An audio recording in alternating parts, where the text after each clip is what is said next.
Tim LaRue looks and acts like any other Boston University student, but unlike many of his peers, Tim has severe food allergies. I found out when I was 1 year old. My mom fed me yogurt and I had a really bad reaction, so they took me to the hospital and found out I was allergic to milk, and then from there they tested me for everything else and found out that I was allergic to eggs and nuts as well. Food allergies are caused by allergens binding to immunoglobulin E receptors. The receptors are only supposed to bind to nutrients, but in people with food allergies, there are slight mutations.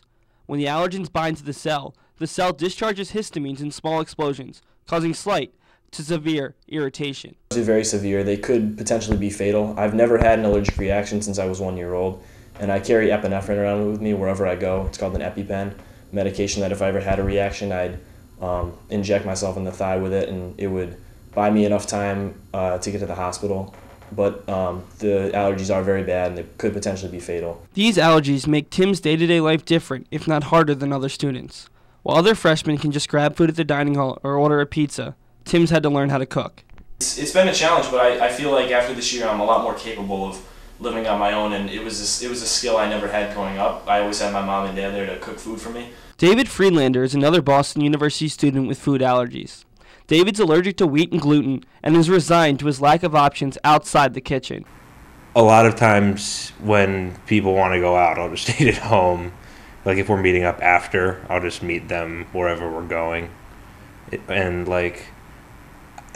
more often than not, I'll go with them and just eat the same thing every time, but that gets very old. Because of that monotony, Tim cooks daily. And while he doesn't consider himself the next Wolfgang Puck, he's impressed with his own skills. I don't think I've cooked any very bad meals, but I have had a couple of experiences where I've burned food and overcooked, a lot of that kind of stuff, but no bad meals. I consider myself a pretty decent chef for only cooking for a year.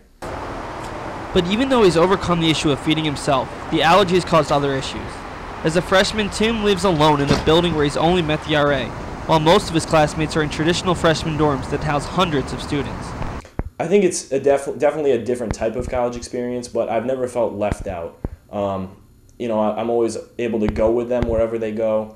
I go to the gym, I'll go to the dining halls, I'll hang out with them, I'll come back and I'll make my own meal. So it's a very different experience, but I've never felt isolated or alone. I think it would be tough, especially because you can't necessarily go anywhere. Like as a freshman in Boston, you're not going out to bars, meeting people. So I think I would actually struggle with that a lot. But at the same time, I'd be really grateful to the school for understanding and putting me in a place that accommodated my needs. And that was the hardest part of the college process for Tim, finding a school that would support him. Over the summer, Tim met with BU Dining Services, and they set him up with his dream room. And they told us right up front that they would do anything they could to accommodate my needs and do whatever they could to help me out. So we decided that it would be best for me to get a single apartment, preferably alone, with a kitchen and a place to cook, and that could take care of all my needs, and we went from there. And Tim's not alone in suffering from food allergies. 15% of BU students have them, and it's estimated that over 12 million Americans are affected by them. Tim sees it as a growing problem that people should know about. When I was born, it was about 1 in 50 kids were having food allergies like I have. Now it's up to 1 in 11, so just a huge increase of children with food allergies, and that's why it's very important to make people aware of the problem and make everyone aware of how to deal with it and how to help out their friends that have food allergies. While Tim's frigid diet might look a little different than an average college student's, he hasn't let it affect him in living the life here at BU.